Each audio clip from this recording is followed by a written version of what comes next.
of Digitas North America, has been a long champion of mobile. In fact, he has led his agency to the point where 80% of the clients that they work with now have some mobile component. He is, under the leadership, the company has launched the Digital Mobile Labs in Boston, a partnership with Google, and also Digitas is one of OMMA's agencies of the year. Colin is going to talk to us today about the ways in which both agencies and brands need to move the conversation forward. What remains to be done? Please welcome Colin Kinsella.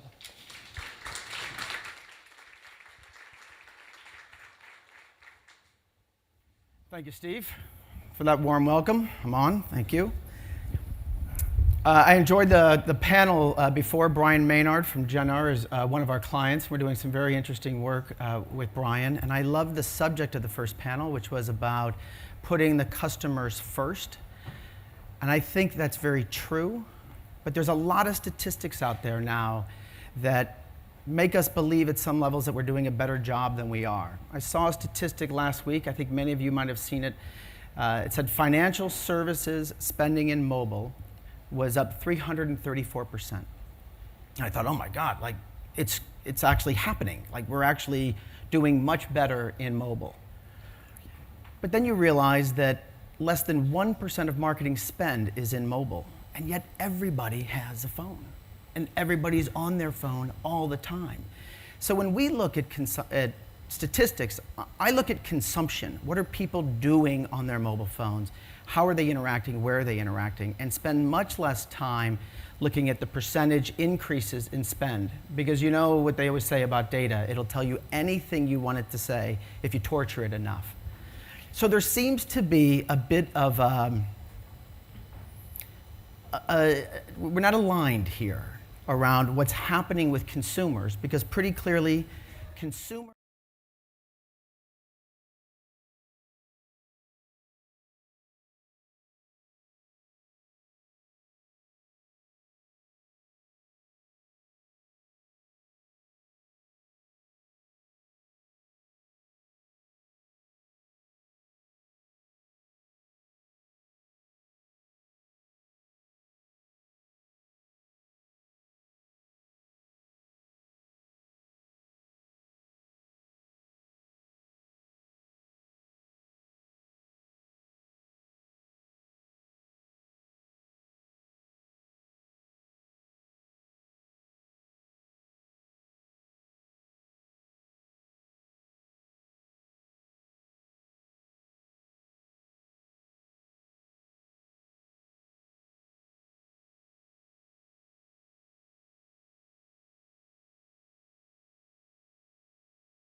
seamless.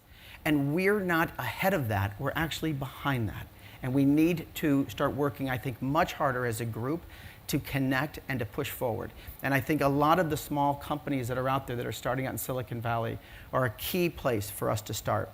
In fact, in our Boston office, we have Level Up, one of the mobile payment systems. It's all we could do, we just put it in our little cafeteria. But everybody's starting to get used to how you use it and how you might be able to bring this to clients, but it's the scale. We need to figure out, clients come to us, clients seek agencies, clients come to you who are agencies here, they want scaled impact. They want scaled impact. Mobile has the numbers to deliver scaled impact, but a lot of the ideas that we're delivering are just interesting and small. and I'll talk about some of the ones that I think get much bigger.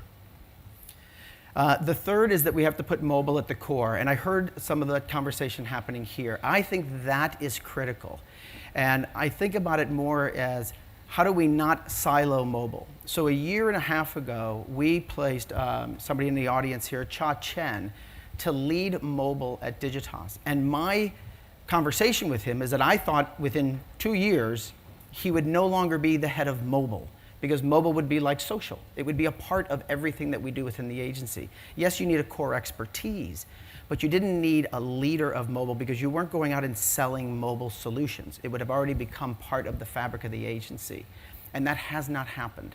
So we need to do still a lot of work about making sure that it's mobile at the core.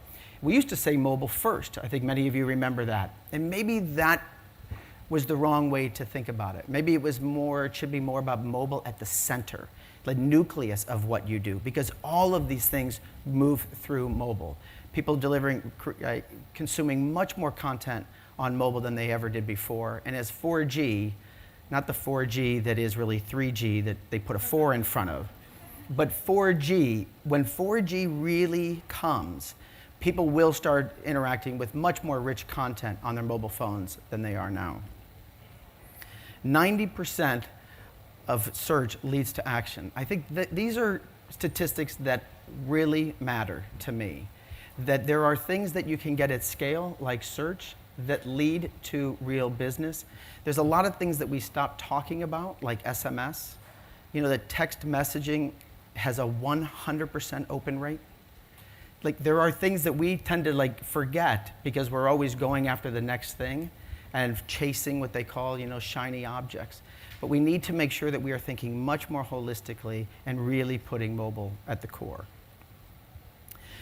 The third area that I think we need to overcome to generate this scale is trying to figure out how to tell better stories and how to leverage mobile within the telling of those stories. It is always fascinated me that when you get to mobile, because of the kind of utility nature of it, people then do kind of utility-oriented programs.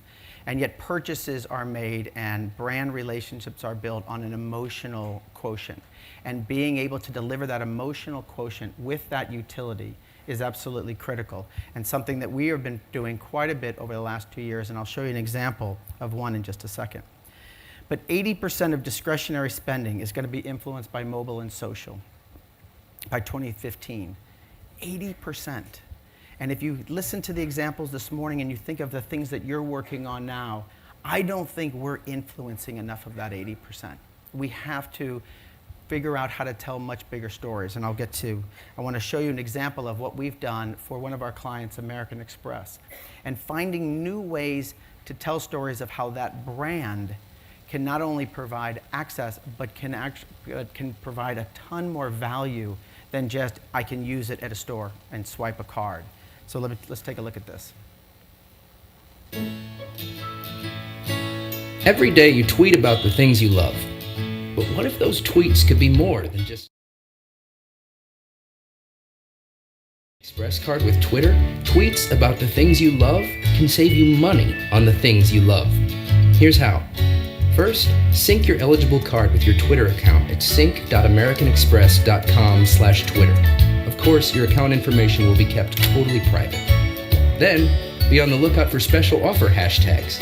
They could come from American Express or the brands and people that you're already following. Simply tweet the hashtags to have the offer loaded directly onto your synced card.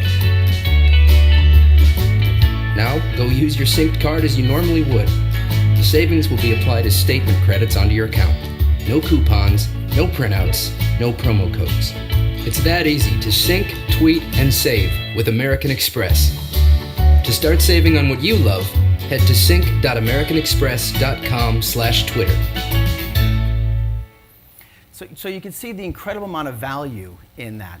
You're now getting all of these deals, but you don't have to then search them out except once on the site, once you sync your card.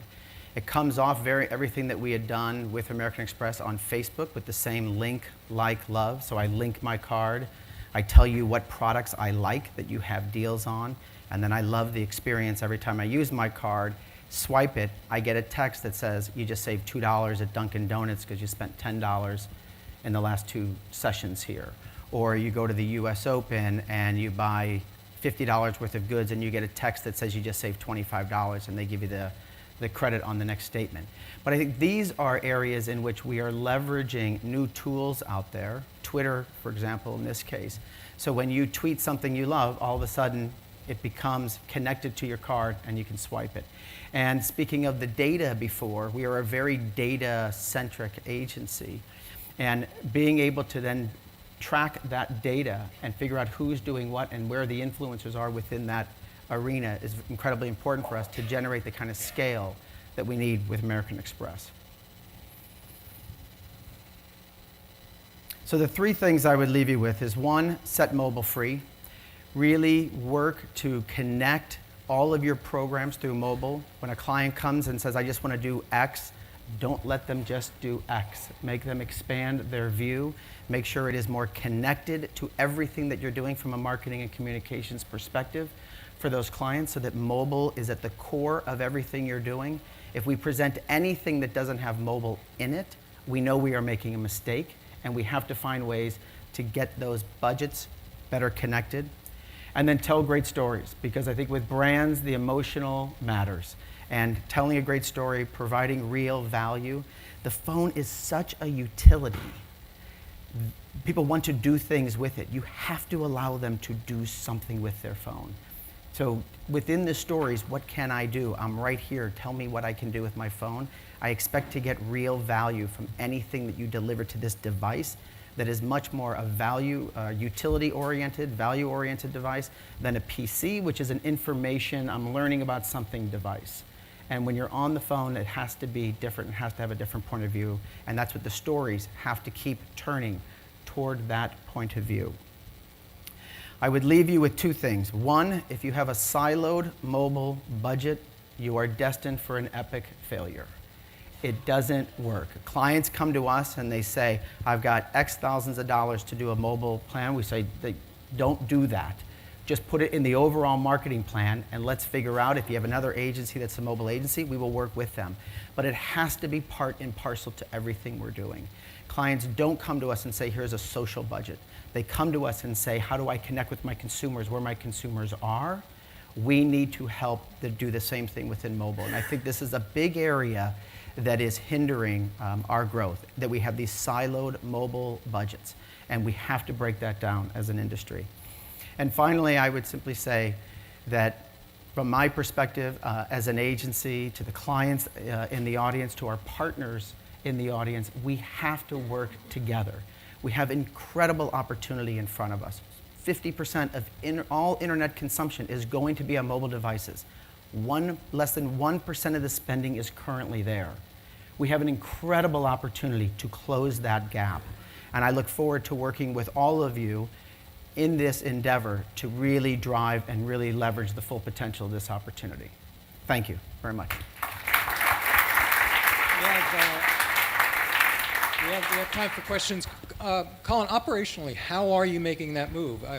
Cha-Chen does a great job leading mobile, but how is that migration taking place in terms of, you mentioned you've got Level Up in the shop, so you've got everybody sort of experiencing it, not only clients, but also people throughout the organization. What are the ways in which you're training? Are you training everyone in mobile? How does this work? We went through this stage 10, 15 years ago when it came to digital, and having to have digital competence throughout an organization in order for them everybody to understand what the opportunities are. So what are you discovering about really integrating it within the agency? So probably the most successful thing we're finding is we're taking what you learn from Twitter, Facebook, whatever it might be, but we're finding the influencers within the organization that influence most the clients. And Cha works with those influencers now. Every 2 weeks, there is a note from Cha to them on what we're doing, what's working, what's not working, where are we finding pockets of hesitation from certain clients, et cetera. I'm on all of these emails. So every 2 weeks, we are having what feels like a very quick conversation about what we are doing within the space and how do we break that down. Because we did the same thing. We have somebody who leads social to the outside world, but in the inside of the agency, social is part of everybody's job. Mobile is part of everybody's job. Cha runs every month training sessions for people. You spoke about the Boston mobile lab that we have. We bring our clients up there. And so because we force our clients up there, all of our people are now in the mobile lab and they understand what's happening within mobile. And the big key for us, as I said, and I think it's the big key for our clients, it has to be scaled impact. We know the scale is there from a consumption perspective. What we're all, I think everybody's struggling, is the impact at that same kind of big number perspective. So when we go through the mobile labs, we're very clear on where we think for our clients they can get the most impact. The Amex program is really at the bleeding edge of leveraging a lot of different pieces of mobile. Are you any early learnings yet about how willing consumers are to engage that intimately with their credit card company and to use it in this way? I mean, it's a leap Right. that we're asking everyone to make, both technologically and also in terms of sharing data. Right. It was interesting, actually, because we did it first on Facebook 6 months ago, maybe 8 months ago. And there was some reticence on Facebook. I think the first week we had, over the month, we had maybe 270,000 people had signed up. And with Twitter, we had 135,000 people sign up within the first 5 days. We had 380,000 people within the first 2 weeks.